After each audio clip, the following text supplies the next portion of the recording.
Today on the Riff, the team sits down to talk through a few questions Martz brought to the table. He's so prepared. We hope today is helpful and hopeful. Thanks for listening.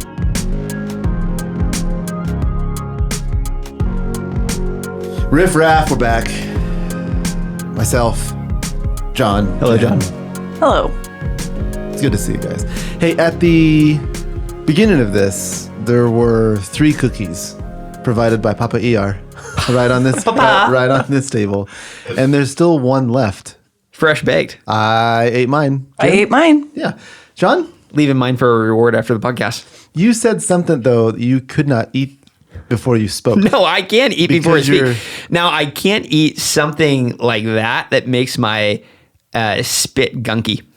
Yeah. Yep. So that's my. Somebody's going to know exactly what I'm talking. Somebody's going to be like, that's the truest thing they've ever said. And there's going to be a handful of people that don't get it. I don't get it. But that's okay. This is for the one person that does. I don't think I've ever thought, oh man, my spit is super gunky right now. My spit feels normal. You don't know it until it's too late. You won't know it until it's too late. All right. Well, I'm just saying there is a cookie. And I am not going to guarantee I don't eat it during this. I'm warming podcast. that puppy up. There's nothing better than an undercooked, like fall apart cookie that then you're like dipping it in milk, but it's kind of falling in the milk. So then you have to like chug the milk and you get a little bit of cookie with it. You know what I'm talking about? Talk about gunky. That sounds awful. So that might be the problem. It's how I like my cookie. Yeah, it's what create something I think unique with my You're doing something wrong, saliva. Man. You're Yeah, doing something wrong. because I feel fine. I feel fine after something that one. so right. No. Okay, so today we are going to be talking about questions. You walked in with a notebook. We're just going to stop calling this the Riff. That's what we're going to call it. The notebook. With a notebook. Well, first off, no. Not like Here's that the deal. sad movie though. Not the sad no, movie. no. Again, I ask, hey, what do you guys want to talk about? And you guys are both just like, well, I'm sure Martz has something. I think that's a defense mechanism because I'm willing to pivot right now. I believe we said nothing. And then at that point, that's when I'm ready to hit record. Like that's the goal. That is the goal. Well, and you then are like, I've got a couple things written down. This is I'm one open or to two pivoting things. this entire episode. No, I like it. I don't want to pivot. I Okay. want to talk about exactly what you brought to the table. All right, here we go. You already want to get into it, guys? We're 2 minutes in. Yeah, we just- went 40 minutes last week. We're gonna That give them a is true. break. The people- We're gonna I go. got that's- so many emails. I believe that. So many emails. I had a handful of believe people that. complain about it in the lobby. Yeah, I mean they were. We want It's our too long. 32-minute podcast. Everyone was really nice to my face, so I could just No, imagine what but they it's said behind my your back. They said some horrible I could just things. Well, imagine. they said really not very nice Horrible things to me. Things.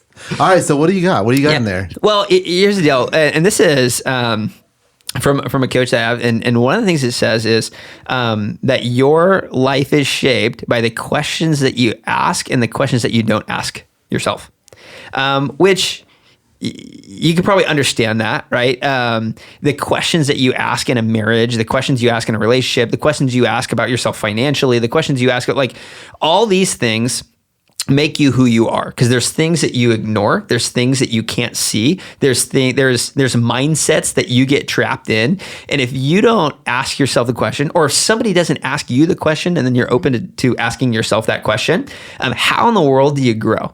How in the world do you get to another level? And so really this could be taken in a work setting, but it also could be taken in a personal setting. And so there's a few different things, like maybe you've heard of low performer, high performer. Mm-hmm. Okay. Well, each person would ask themselves a different question based on the level of performer that they are. Okay. Mm-hmm. And so the first would be a low performance. Okay. Like a low performer. I've written down the question here. A low performer, here's what they ask. I've asked this before. What is the least I can do and not get fired? You ever asked that question? No. Really? Yeah. Okay, and I'll change it. It's not what is the least I can do and not get fired. What is the least I can do and still get an A in this class? No. Don't care about getting an A. Don't care about getting. I'm not even joking. I hated school, so there was never a moment where I'm like, my thing wasn't grades or getting fired. It was the approval of others. Mm-hmm. So my questions were usually, what can I do to get them to like me? What's the least I can do to get someone to like me? No, I'm good with doing a lot, but I still think it's a low performer question because it's still not getting to the root of what we're actually trying to accomplish. I'm cool with doing the work. I'm just doing it for a really wrong motive. Like I don't feel like. Wow. But I think it's a very similar question to what you're asking. Yeah, and high performers can still have a low performance mindset. 100%. I can do it like with my house. Like if I think about it, I'm like, what's the least amount I can clean in my house still look clean when these people come over, right? It's the living Yes. room and the kitchen, right? If I close doors to bedrooms, no one's going in there, right? What's the biggest true. impact I can make with the least amount of work? I completely agree. I've asked myself that about that is literally how I lived my entire like teenage experience, right? Spiritually, sometimes we ask ourselves that question: what's the least amount I can do and still get into heaven? People like that was a mindset growing up for me. I was like, well, and maybe I wasn't saying what's the least I could do, but what's the furthest I could drop and still be good? You know, how many times can I cuss in a day? And still, mom and dad, I hope you're not listening to this. 8. And still, right? It's, you know, whatever would make the movie an R-rated. Okay, not that many. All right, less than that. Right? I've done that with grades. I've done that with a lot of different areas of my life. That was pretty much my teenage years. But that is a lot of times what a low performer would ask. Maybe you lead a business or a company, and you've got employees under you, and there's someone who is, in all sense and purposes, they're a low performer. Probably the question they're asking: how many times can I call out and still have my job? How many times can I show up and do the bare minimum amount of work and people still thought that I worked today? It's interesting though, as a business owner, you look at it and you're like, your standards are what you tolerate. Yes. Right? So your standards fall to the lowest level of accountability that you have. So for the challenge you risk when you have a low performer on your team is the entire culture of your organization. 100%. Because the more you let it go, that becomes the standard. So if you let somebody call out X number of times, the people around them are either going to say, well, I can do that too, or they're going to say, I'm not a low performer. I don't want to work with low performers. So I'm going to now opt out and I want to go work somewhere else. It's an interesting dynamic. When you lead a low performer is understanding that the bare minimum of what I tolerate then becomes the standard for the rest of the team. Yeah, and you don't even want to answer that question. What's how many times can I call out and still be okay? You're like, you're asking the wrong question. That's not the point, right? So a lot of times it's just frustrating because there isn't an answer for that. And you're just like, can you just be better? Well, here's the deal. Okay, so there's a low performer. There's also, if we were to stack the triangle, there's performer. Okay, performer asks a different question. And I've also asked this question. Man, I think I'm always, okay, how do I do a good job? That's what a performer would ask, right? How do I do a good job? There have been seasons in my leadership, there have been seasons in ministry where I'm like genuinely curious, how do I do a good job? Because I don't really know. And I don't necessarily think I was a low performer or I probably wasn't a high performer because I didn't have the time in something to grow to the level that I want to be. And so I had to ask people, hey, how do I do a good job? I remember there were times at Republic where I asked Justin, hey, I don't know how to do a good job in this, and you having a different perspective can help me see something I didn't see. And so I don't always think this question is wrong. It's not bad. It just doesn't help you always get to the next level. Sometimes it can. I've actually asked this question multiple times, and it actually got me out of the first question. Really? Yeah, I don't think anybody, I'm sure the people, I have always, I've loved to work. I've loved to hustle. I love all of that. But I would consider myself a low performer in a lot of areas in my life, especially in the past, because of what I was striving after. So I think it looks fake on the out. Like it looks like, oh, Justin's just going and going and going. Like he's such a high performer. Yep. But there was a good season of my 20s that I was a very low performer that looked like a very high performer. Because I never asked wait, what do I need to do a good job here? It was all about me. It was like, I need you to like me. So it was never like, what's the least amount? It was probably a little bit more sick of like, what can I do to impress you? And it wasn't even about the work. It wasn't even about the performances. It wasn't even about a growth mindset. It was just about me going home being like, Doug really likes me. He really does. Thought I did a good job Denise today. thought I did a great job. That was awesome. You got an attaboy. I got an attaboy, right? So this kind of a question helped me because it at least got me to focus on something else other than myself, which was the actual job at hand or the team that I was on instead of, I hope they like me. Oh, my word. So I've asked this multiple times. And depending on who you ask this question to matters.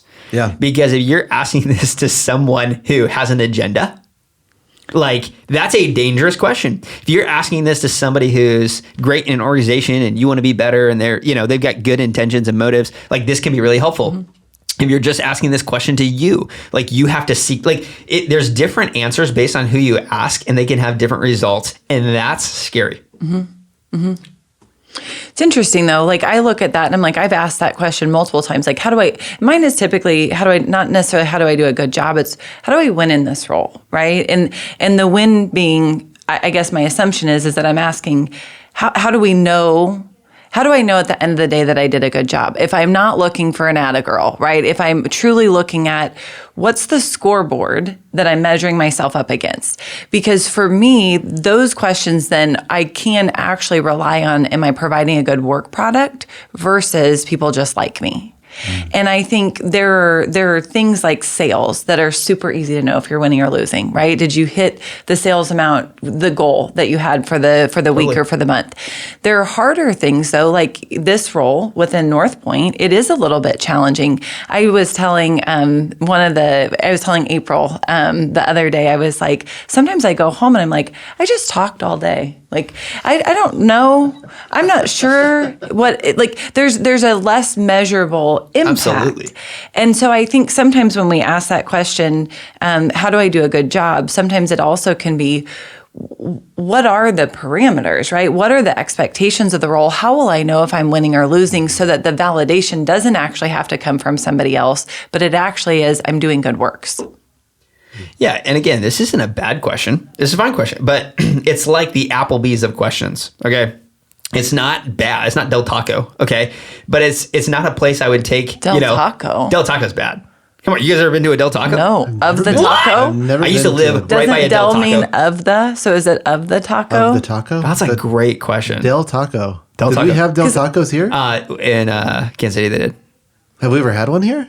I don't know. I've never had a Del Taco. I've never had an of the taco. Have you ever had a Taco John's? Yes, I have. Okay. Never had a Taco John's. It's like a Taco John's.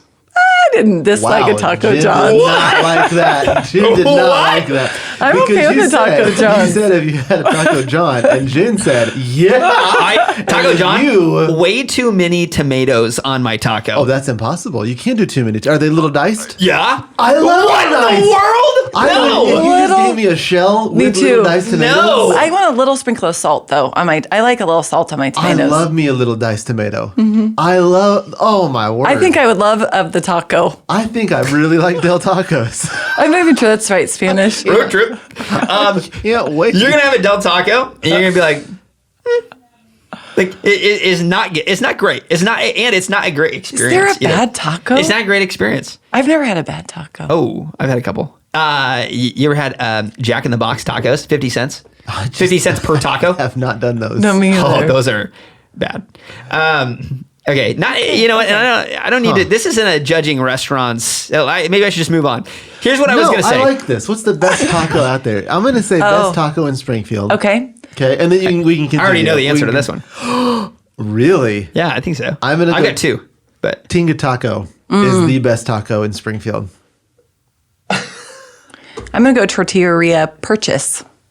Wow. Martz, the old anti-Del Taco. He's like Taco guy. Bell. You've already shown your true colors here that you don't know what a taco is. When you're like, well, it all depends on what kind of taco you want. Do you want a street taco? Do you want a normal taco? Do you want a birria taco? Like all those of things them. matter. Those things little matter. tomatoes they put on them. They're gross. Yeah, the tomatoes are great. that's my job, no Martz. tomatoes, please. I nailed it, right? good. Yeah. You kind of sounded like Kermit the Frog. Well, Patrick Mahomes. People have compared me to Patrick Mahomes That's quite a true. bit, so it makes sense. What's the best taco Makes in sense. Springfield? I mean, I would either go Caesar's Old Mexico or I'd go Julian's. Julian's. I like Julian's. Yeah. Julian's is great. Yeah. But have you had Tinga? Yes, I I've like had Tinga I tacos. used to live right next door, above in a loft, I feel like right next to there's a Tinga Tacos. theme where you used to live. You constantly You live by live by taco a- places. You used to live by Del Taco. Dude, You I live above Tinga did. I Taco. actually right now live by Caesar's Old Mexico. So, you know what? When he does a home search, he's like, what's the closest Yes. Mexican restaurant You're to where not I wrong. live? I Well, get I do that. this whenever I go on vacation. I'm like, guys, I don't really care where we go. I like where we stay. At the same time, I'm looking up restaurants all around. We went to Tulsa not too long ago. Every time I go on vacation, I look up the closest Cheesecake Factory. Now we're just getting at it. Same. Yeah. So, isn't Same. that menu overwhelming to you, though? It was when I was a rookie. Oh, Yeah, Wow. but now that I'm a veteran at Cheesecake Factories, He's asking himself some different questions. I'm asking. I'm no longer asking. What's the least I can What's the order? least it's now, you know what? Just bring me one of everything. Even though it's going to be $900, let's just bring me one of everything. I have thought I'd like a cheesecake flight. If they had that, I would get it. 100%. 6 cheesecakes from the menu to discover 100%. if there is something I might like more than the Reese's cheesecake. But I guarantee there's not. It's a salted caramel. It's a salted caramel. We just, you know what? We just have different taste buds. Justin, Keep going. Keep going. We'll okay. stop. Of Okay. the taco. So low performer. What's the question? What is the least I can do and not get fired, or what? You know, what's the least I can do? Performer will ask, how do I do a good job? Right. A high performer, and this is something we've all asked. Right. How can I be the best? Maybe you've asked yourself that, right? How can I be the best in this? Everything is kind of a competition. Yes. And if there aren't measurables or metrics, you will create your own to make sure that you're winning. Like, because you're like, yeah, I want to, and what are we judging off of? And if that's what we're judging off of, then that's what I want to be the best at. How can I win? You ever asked that question? 100%. Yeah. A lot. And it got me into trouble. Is there another question? There is another question. Oh, okay, great. Yeah. This question's gotten me into trouble. Yeah. Yeah, a lot. But a lot of high performers are just like, hey, I want to be the best. Yeah. But the problem about being the best is that only so many people can be the best. And you can only be the best for so long. So you either end up, basically, you kind of end up being a jerk because you need to be the best. So you don't share information. You don't help other people become the best because somebody's got to be the best and you're the best.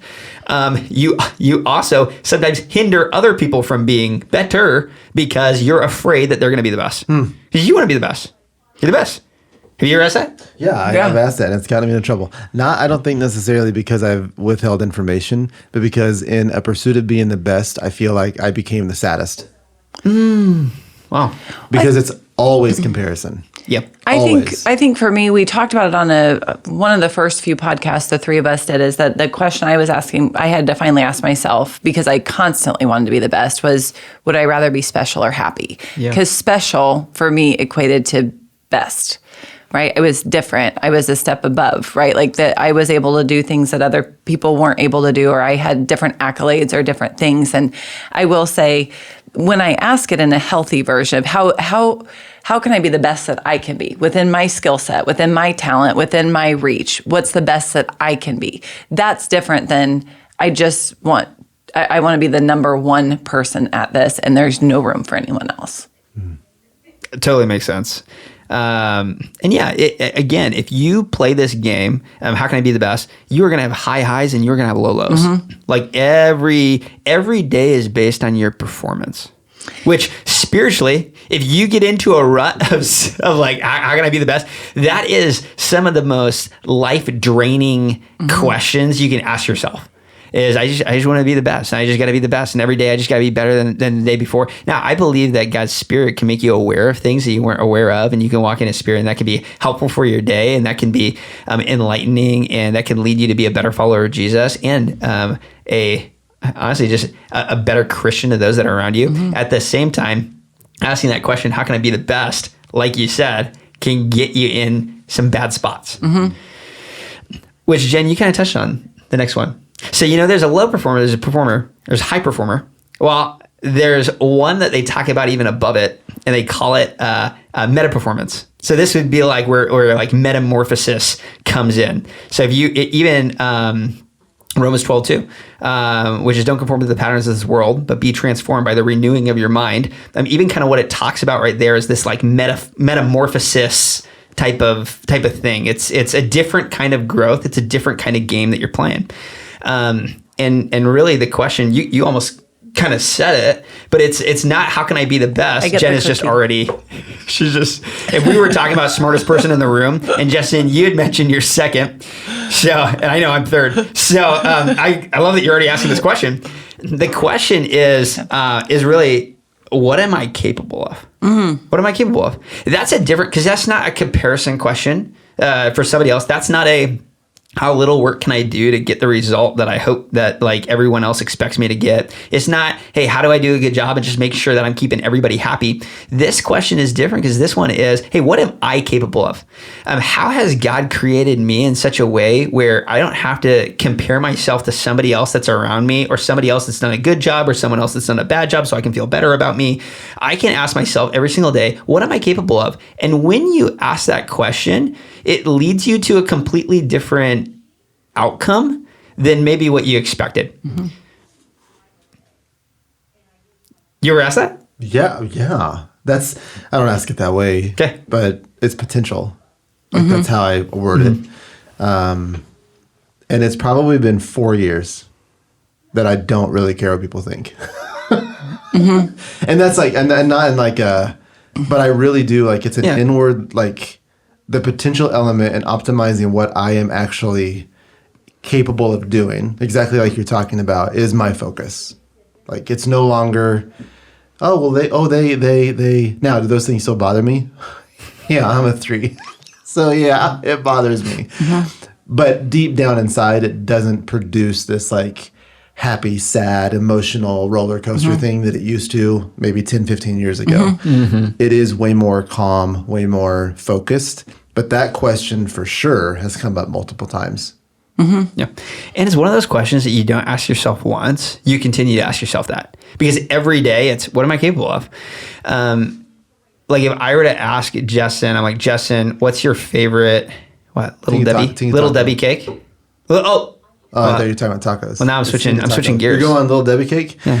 Okay, so here's the deal. You got Little Debbie and you got Hostess. Okay, you got 2 rivals. I know. Okay, now Hostess has done a really good job in the past of creating some great snacks. Okay, but the Hostess cupcake is their staple. So that would be my Hostess. I had one just the other day.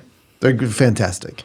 Is that the ones with the little swirly white light? Oh, I haven't had one of those in years. That sounds great. That's a curly Q swirl on the top. I haven't had that in a long time. Yeah, it's a devil cake around. It's a nice icing on the top with a little bit of cream fill. Okay, it's fantastic. Yeah.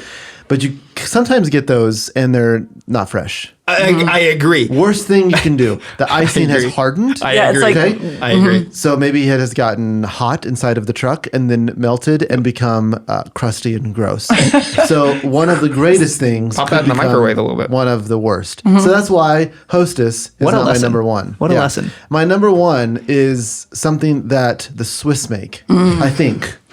And it is a roll. Yes. So I think they're from Switzerland or Cleveland. I'm not sure which one. Why would they claim Swiss if they weren't? They're Swiss. Yeah. So a Swiss roll is going to be my favorite. A lot of people make the mistake of saying Swiss cake roll. That is not what I'm talking about. Whoa. It is a Swiss roll. With those Swiss rolls, they need to be the large size. They can't be the small package size because completely those actually adhere to the wrapper. The large size has a nice cardboard cutout on the bottom and it comes up on the sides. The sides is the key because the side keeps the actual Little Debbie nice and moist and it keeps the cellophane wrapper from sticking. Cellophane or cellophane?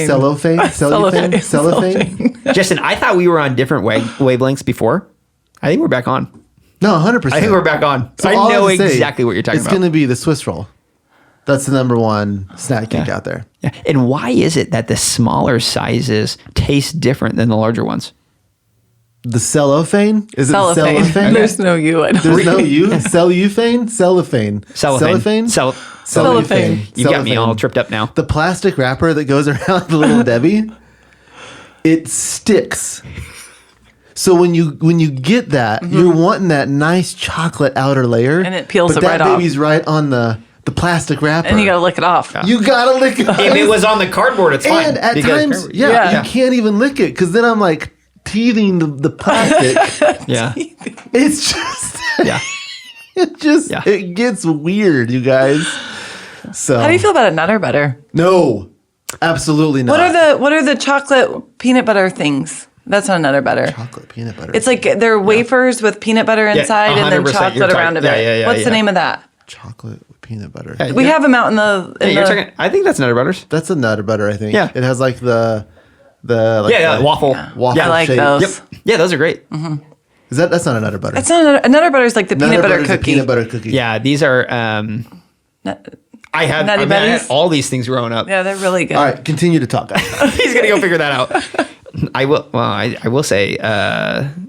What were Zebra we? cakes. Growing up, I actually got Oh. really sick off of because I would go to piano lessons and I hated piano lessons, and my dad would pick me up in his car, and it's like smelled of leather really strongly, and I would take a Capri Sun and a zebra cake, and that would always be my snack going to piano practice that I never practiced for. So I'd always show up and the teacher knew that I never practiced. And so I just had the worst anxiety that About really it. started right then. And so I can't eat zebra cakes or drink Capri Suns. Oh, And the smell of leather kind of makes my stomach a little sick. Really? Like I've done something wrong. see, the zebra cakes Yeah. I like. I also like the little Christmas trees, or like when it's the holiday ones where it's like the Valentine's Day hearts. Those are pretty solid. I agree. And I feel that way about the Reese's anytime they come out with it. Okay. It's way we're back better. to the content. Well, hold on. Well, Yeah. did you figure out the name, Well, Justin? I asked- Justin? I asked Sarah out there. I asked Cheryl out there. And they looked confused. And they said Nutty Bar. That sounds right, actually. That sounds right. I think they're right. I think they're right. Cheryl almost made it I- through a whole season or a whole session without. Cellophane. We've brought in We've guests to ask questions of. Wow. This is the most Google it. Okay. this is What the was most unfor we been in a podcast I'm before. just wanting to know where you're going with this. Yeah. Well, here's what with what? My Swiss cake roll. Oh, yeah. Oh, my word. Okay, I almost forgot. Yes, because if I were to ask you a question that had an answer, Swiss cake rolls? Swiss rolls. Swiss roll. Swiss rolls. My bad. You would have an answer, right? What is the answer to these? Cellophane. Cellophane. Celluphane. She just gave me her phone. It is Cellophane is a transparent biodegradable film. Martz. How's it spelled? Is that, Cellophane. Yeah. Oh, it's Yeah. pronounced cellophane. Phonetically. I did have a couple weeks ago in a message. I did pronounce something very wrong, and Justin let me know. But I had wrote it out phonetically, and I read it phonetically. But I had put like chops, and it's not important. But all that to say, okay, if you ask a question like, "Hey, what's your favorite taco place?" or whatever, there's an answer to that question. When you ask yourself the question like, "What am I capable of?" Like, what am I capable of as a husband? Like, that's a question you return to every day. What am I capable of as a parent? What am I capable of as a worker? What am I capable of as a follower of Jesus? Like, God, what do you want to do in me and through me? That's the kind of question that propels you forward, not in such a way of like, hey, I've made it, I arrived, like, this is great. This is the kind of question that challenges you every day, and not in a pressure kind of way of like, oh my word, I just need to be better every single day. It is this question of like, God, what am I capable of? And some days that means rest, and some days that means you get after it, right? But yeah. It's good questions. Really good question. Good questions. And anytime you're in a work setting, each one of these questions makes you feel a different way. So the question, what was the first question? Is How can I do the least? basically, what's the least I can do and not get fired? Makes you feel like a prisoner. You're stuck in a work environment, right? Like, I can't leave. I'm just kind of stuck. The second one is, how do I do a good job? Can sometimes make you feel like a mercenary. Like, hey, I'm just doing this work for money. I just want to do a good job to get paid, to be able to live a life that I want to live. The third question would be, we call it a missionary. Like, how can I be the best? It's just really this constant question, which missionary wouldn't necessarily be like a comparison thing, but really what you're saying is like, it's I'm doing this for the organization. I'm doing this for the result of this thing that needs to happen. The last question would be, it's an athlete. An athlete asks themselves the question, what am I capable of? Because there are going to be games you lose. There are going to be games you win. There are going to be championships that are gut-wrenching, that you gave it everything you had, and how do you get back up next year and say, let me just go do that again? It's this question of, okay, what am I capable of? And I believe, hey, maybe I'm capable of more. Hey, maybe what is this team capable of? I think we're in a season right now saying, hey, what's this organization capable of? What is this organization capable of in our community? What's Nixa capable of in our Nixa community? What's Republic capable of in our Republic community? What's our Dream Center capable of? Like, my word, with all the things that are going on in our country right now, SNAP benefits, dissolving. There's so many different things that are cause for a crisis, and we don't have to say, hey, like, one, we'd love to meet every single need, and we know that we can't. And the question that we have to ask ourselves is, hey, what are we capable of? What are we capable of as a community like this, where we can leverage thousands of people for something more? It's a focusing question, right? Sometimes what happens if you looked at that and said, we're not capable of serving every need, right? It almost causes a pause. It almost causes like a panic or like well, I just won't do anything. Versus what are we capable of? Well, when you can focus the question, when you can say, what is the Dream Center capable of? What is North Point capable of? Then all of a sudden it actually takes something that could cause anxiety or pause or stress and redirects it and gives it a focus. And it's almost an easier question to answer if you're like, what are we capable of versus, well, we can't meet every need. I just can't believe we brought this back around. I thought this was going to stay in Nutty Bar, Swiss cake. I'm proud of us. Well, we're just asking the right questions. That's so and without wise the of you to say questions, that. I'd be walking out of here today still saying cellophane. You know what I mean? You know what? Looking like a fool out there. Everyone, but you know what? You're welcome. I don't care. I don't care at this age. I don't care. I don't care at this stage of my life. I'm about to go find my kids' Halloween candy and say, what am I capable of? Yeah. What am I? I'm going to get all this cellophane wrappers Reese's. off of all of these. And you know what? I also read that it's biodegradable. I'm not sold that those little Debbie's are cellophane. Maybe in 100 years. That might be. that thing. Well, I love the questions. And Hey. I hope it's been helpful Would you tell me if you didn't like them? to walk. Yeah. Thanks. Yeah, this stage. Thanks, I think man. so. Thanks. Yeah, I'd tell you straight up. That's exactly right. Yeah, Riff Raff, thanks for listening, and we will see you next week. Thanks for listening to this episode of The Riff. We'll have a brand new episode every week, wherever you find podcasts.